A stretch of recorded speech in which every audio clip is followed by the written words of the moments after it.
L'atur a Terrassa baixa el mes de març des del 2014, però aquest any la baixada ha estat la més discreta dels darrers 6. El mes es tanca amb 14.307 persones sense feina. Són 24 menys que el febrer, és a dir, un tímid 0,2%.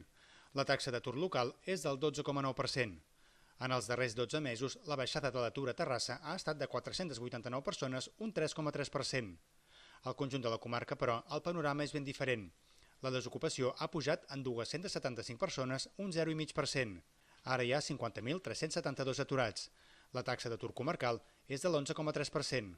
En el darrer any, el col·lectiu sense feina ha baixat en 1.857 persones, un 3,6%.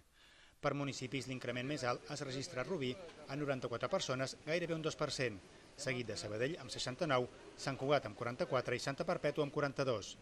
A banda de Terrassa, l'atur només baixa en 7 municipis més i de manera molt discreta.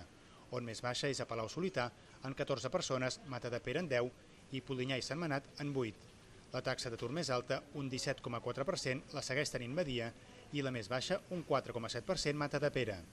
A Catalunya l'atur registrat ha baixat en 902 persones al març, un 0,2% menys que al febrer. La Secot valora positivament les dades, però alerta que calen més reformes que afavoreixin la reactivació econòmica i la competitivitat de les empreses per consolidar aquesta tendència als propers mesos.